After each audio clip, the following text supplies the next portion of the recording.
Hello friends, today we're gonna have a little bit of a nature talk about the brand new Sony RX10 V, a camera that I actually got on the day of the launch, which allowed me to watch a bunch of reviews from people who had it prior to launch.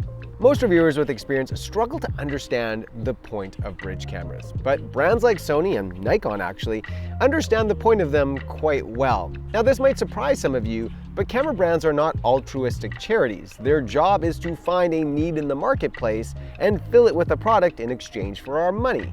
So simply put, bridge cameras are for somebody. And I think I know who that somebody is. Every reviewer of the RX10 says this is a great camera for safaris. Now, I live in Toronto, and despite having a very chatty duck next to me, we don't have savannas of animals here. Well, we sort of do.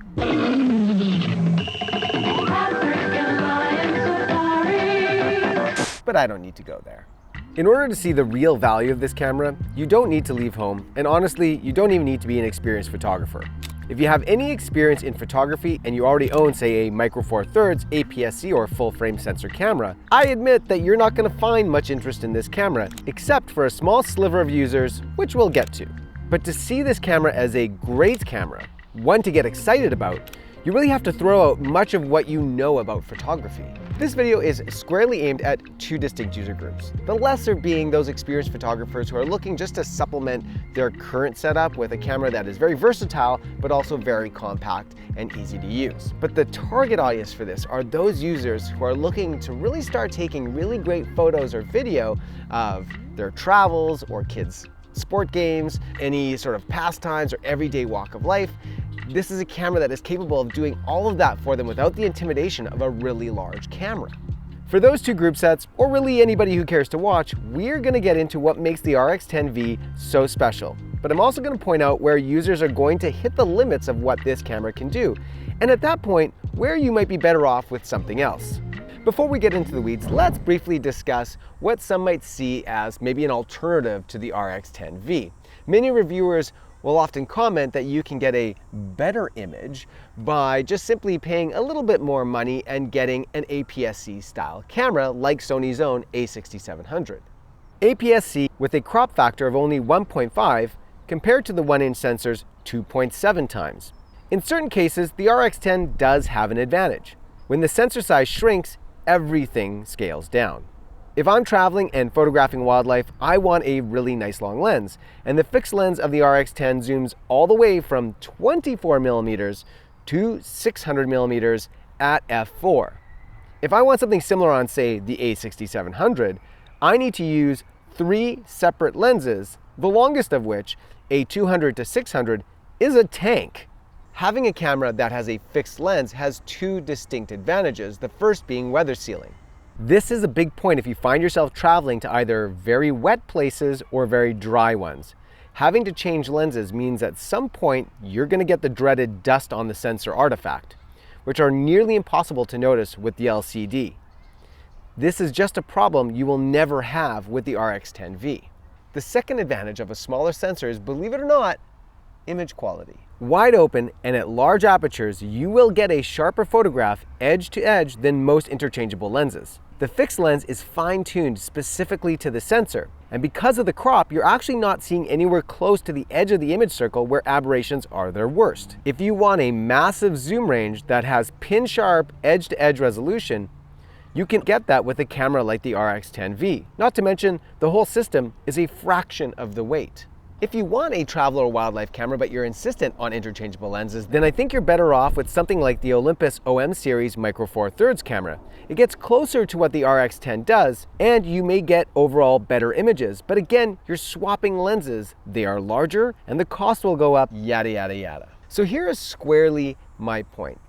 Anything larger or smaller like a point and shoot involves some fairly significant compromises, either in cost, weight, or capabilities. When you bite into what the RX10 V can do, there's just simply no other camera that even gets close to being able to do what it can do. One of the standout strengths for me is most evident between 200 and 600 millimeters.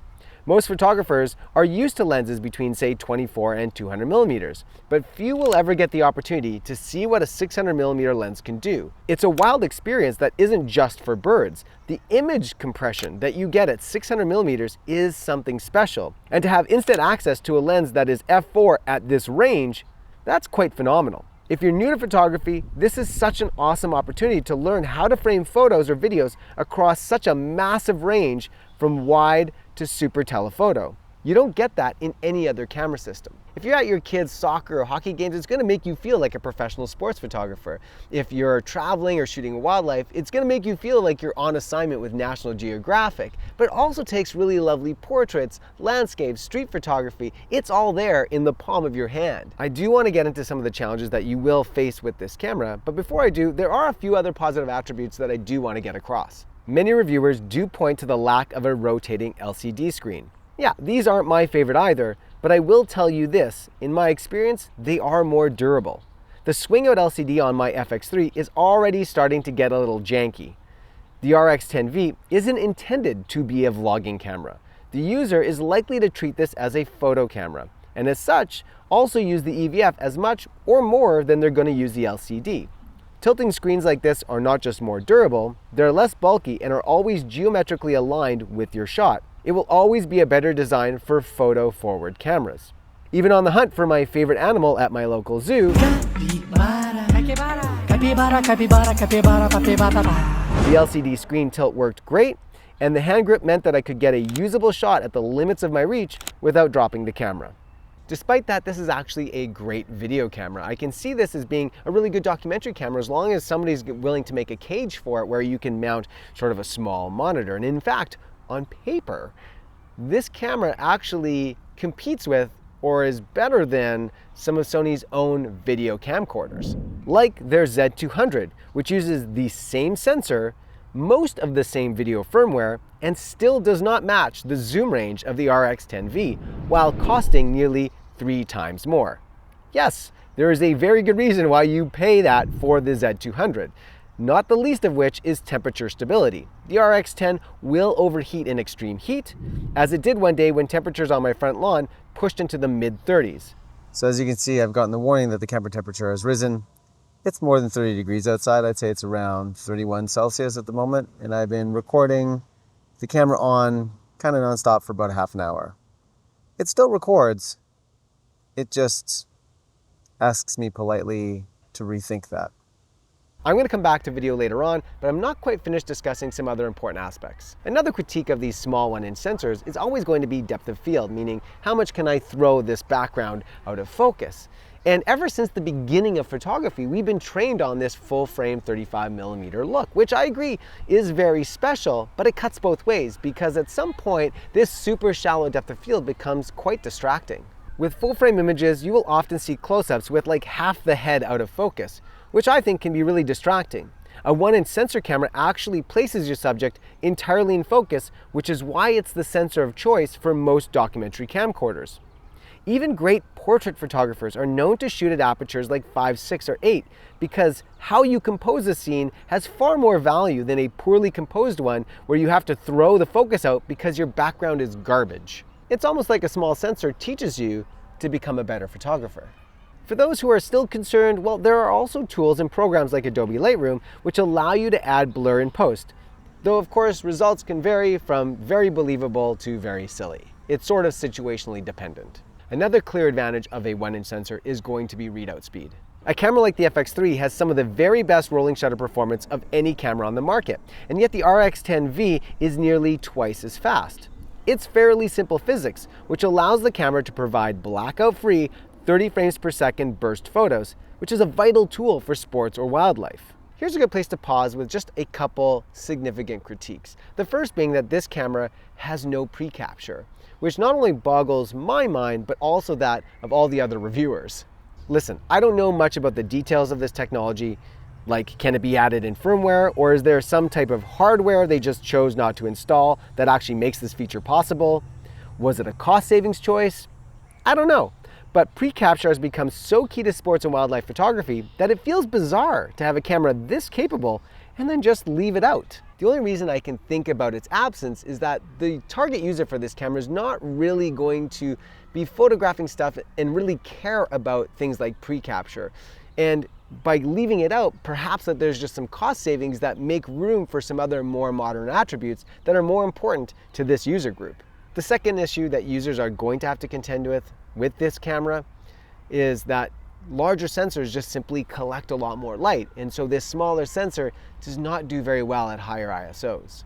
Between 100 and 800 ISO, the images are great and seem virtually identical. At 1250, we begin to see some fine detail loss, and at 2000 is where we start to see some noticeable loss, especially when magnified like I have here at the 2x magnification. 3600 ISO is where we see an obvious degradation at full resolution, and 6400 ISO is not really usable except in extreme conditions. The camera tops out at 12,800 and has a comically unusable image, making the RX10 V a fair weather camera. On the plus side, once you're out in suitable conditions, the autofocus modernization is fantastic. It shares all the newest firmware upgrades of the newest Alpha series siblings. In general, the autofocus performs impressively well, except in one situation. In intelligent subject tracking, the camera just doesn't understand foreground obstacles, especially when it comes to wildlife. I tested this over and over again, constantly changing focus settings with minimal improvement. If you have a clear shot to your animal, it locks on super fast, but you'll struggle with obstructions. The best we can hope for is some firmware improvement in the future. In terms of image stability, it's very good, and that is achieved by an optically stabilized lens. There is no stabilized sensor in this camera, but with the optical stabilization, I can still track subjects handheld and at the extreme end of the zoom with relative ease. There is the added advanced digital stabilization, which works by cropping in, but I haven't seen much of an advantage to it. I think the lens is doing a good enough job. This should also allow you to shoot photographs at lower shutter speeds, like at 1/115th of a second, which will help to combat those ISO restrictions. This is where I'm going to return to video for a moment.